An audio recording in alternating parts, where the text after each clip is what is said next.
I guess I haven't really explained what these videos are, have I? Basically, upcoming cards get revealed incrementally in Japan. Typically, it's just 1 or 2 cards per day, and most of the time they suck, so I thought it'd be a good idea to iron bundle them all together in a weekly video. This way, you know which cards are coming out in 2 to 3 months, and I get more money. Plus, it's a good way to keep up on all the happenings in the Pokemon TCG space. But not TCG Pocket. I still have whiplash from the negative comments I got after posting a couple of videos last month. There's a lot to get to, so let's start in the most logical place, with simultaneously the best and worst new card coming in Destined Rivals. When rotation hits on March 27th, we're losing Manaphy, a Poffin searchable basic that protects all of your bench Pokemon from damage. This loss is great because it allows spread players to, actually spread damage, since most people won't be running Grabska post-rotation, which is a stage 1.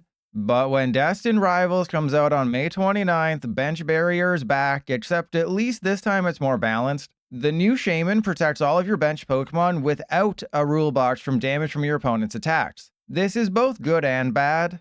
On the one foot, multi-prizers like Raging Bolt EX and Fezandipity EX are still susceptible to damage while on the bench, and so too will Mega Evolution Pokemon when they come out later this year. On the other, slightly smoother foot, basic bench barrier Pokemon are the devil. One of my hot takes about the TCG is that these cards are not good for the game. They require 0 skill, yet shut off an entire strategy. It's sort of like how Chaotic Smell from the Sun and Moon era was terrible because it essentially made every other stadium unplayable. At least with Shaymin, they do add that it only protects non-rule box Pokemon.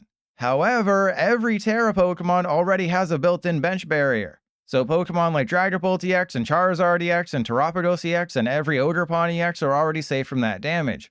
Before I go any further, to prevent more people from posting on the TCG Live subreddit every day, let me reiterate that damage and damage counters are 2 completely different things. Manaphy and Shaymin do not protect against Dragapult EX pings because those are damage counters. Rabska, meanwhile, does protect against damage counters because those damage counters are an effect of an attack. And while Jirachi protects against damage counters, it only stops basic Pokemon from spreading those damage counters. Dragapult EX is not a basic Pokemon. Yes, it can be more than a little confusing for new players that all of these cards are different, but if you direct everyone you know to this portion of the video, they'll ask why I'm talking about feet instead of Pokemon cards. One bonus about Shaymin is that it has 80 hit points, meaning you can't just grab it with Buddy Buddy Poffin. That also means Shaymin is more protected from things like Dusclops and Dragapult EX pings, though not by much. Still, you can easily get it into play with Nest Ball and Precious Trolley. I guess the one saving grace is that Heavy Ball leaves standard later this month, so if you do prize Shaymin, it's not easy to get. Even with the nerfs, it sucks to say, but spread decks will only have 2 months of freedom post-rotation before Shaymin arrives. This is really bad news for anyone who went out and bought Slowking and Kyurem thinking the deck will be good all year. Now, if you're thinking that spread damage will be less relevant post-rotation with the losses of Radiant Greninja and Regidrago V-Star, well, you're right. The main bench snipers with Journey together will be Hopzation EX and Zoroark copying Darmanitan. So decks running Badoo might want a copy of Shaymin to protect it from an Insta-Strike. Otherwise, Dragapult is definitely the best candidate for Shaymin.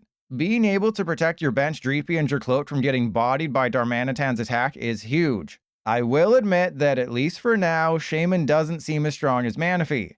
And I'm not talking about the fact that it doesn't protect Rulebox Pokemon. Standard just won't have a crazy spread threat with Radiant Greninja gone. But its existence really hurts Slowking and Zoroark. As for the future, it'll be hard to get excited for any damage-spreading Pokemon that gets announced, simply because of the fact that Shaymin will be standard legal until March 2028.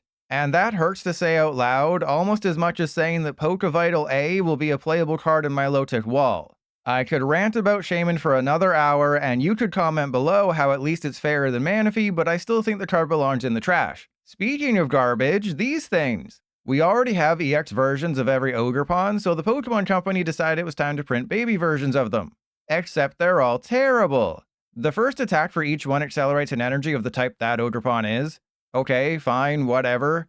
But then the second attacks are useless. They each cost 3 energy, deal no more than 120 damage, and have boring as hell secondary effects. Like, I don't understand why they aren't even remotely playable.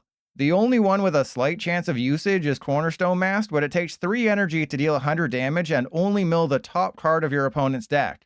Forget these exist because they suck harder than a lost vacuum. Here's where I know the Pokemon Company hates Lily.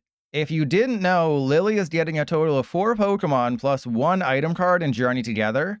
Ethan, as you may recall, already has the Typhlosion line, Magcargo line, Ho-Oh EX, and Ethan's Adventure revealed, giving us 2 potential new meta decks. Well, to really stick it to Lily, they're also giving us Ethan's Pinsir and Ethan's Sudowoodo. And Ethan's Pinsir is useful, assuming Charizard EX or Garchomp EX ever become top tier decks. For 3 colorless energy, which can be helped along by Ho-Oh EX's ability, Pinsir does 70 base damage. But if an Ethan's Pokemon was just knocked out by damage from an attack, that jumps to 170. Perfect for one-shotting Charizard EX and Garchomp EX through weakness. The Sudowoodo is far less playable. It can potentially copy an attack, but it is a coin flip, because the designers of the main game have been playing with the balls in their pocket way too much recently.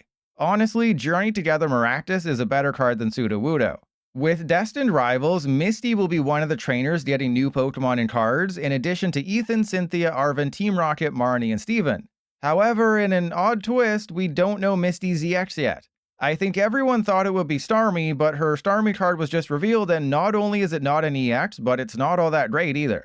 If you evolved into Starmie this turn, it does 140 damage for 1 energy. Not the worst attack ever printed, it just means you'll always have a 70 hit point Staryu in play for Dragapult EX to feast on. So far, it looks like Misty's whole strategy will revolve around Gyarados. For a single water energy, you discard the top 7 cards of your deck and deal 70 damage for each Misty's Pokemon you find there. Get rid of 5 Misty's Pokemon, you're one-shotting Dragapult and Charizard and even Mega Lucario EX. But it's very destructive. The good news is that Sacred Ass is seeing a reprint in Destined Rivals. It's an energy recycler for Pokemon, shuffling 5 back into your deck. Misty definitely still needs a good trainer card or 2, otherwise she's going to be as bad as Arvin. As for her EX, if they follow the anime, Misty could get a Togepi. More likely she'll get a Lapras EX, which makes a lot less sense since most people's introduction to Misty was with her Staryu and Starmie. Either way, we'll know next weekend when all of Heatwave Arena is revealed in Japan, so stay tuned for that video. This Rapidash will be in Destined Rivals, and it draws you a card each turn. We already have a Pokemon in Standard with the exact same ability, and the fact that you don't know what it is goes to show you how unplayable Rapidash will be. Now this is the kind of whacking off that gets N's PP up. A brand new baby Hydrapple was just revealed and it has a super wacky attack. For a single grass energy, if you discard 6 grass energy from your hand, your opponent's active Pokemon is knocked out. Obviously the stage 2 nature of Hydrapple isn't great, but there's a lot of ways to launch Hydro Breath. For the first one, just use Earthen Vessel and Bug Catching Set to fill your hand with energy. Then use Superior Energy Retrieval and Max Rod to get energy from the discard pile for attacks 2 and 3. The main drawback is the fact that you need to, also play the game. Revavroom and Pheasantipity EX seem like great ways to boost your hand, with Morty's Conviction a good supporter. And don't forget that Energy Recycler is getting reprinted in Destined Rivals, offering up more ways to recover energy. If those 3 prize Mega Pokemon become S tier later this year, Hydrapple could be a great way to one-shot them as a single prizer. Plus, we have a couple of Diplin already in format that can hold down the fort if you're unable to launch Hydro Breath. Before we get to Destined Rivals on May 29th, we'll be receiving these 2 promo EXs on May 15th. As you've probably already surmised, they aren't amazing. Promo EXs rarely are. Koraidon EX can deal 220 damage for 3 energy if any of your bench Pokemon have damage counters on them, which seems super meh. And Zacian EX is just worse than Hop Zacian EX in literally every single way. So when these come out on May 15th, don't be surprised if you never even notice. As a reminder, we'll be learning about all 63 cards in Japan's Heatwave Arena later this week, which will be included in Destined Rivals coming to us on May 29th. Destined Rivals will also include cards from the Marnie and Steven decks, plus the 100 or so cards from Japan's Glory of Team Rocket set, which is out on April 18th. It's going to be a busy few months for the Pokemon TCG, so make sure you're subscribed in order for me to see a number on a screen go up.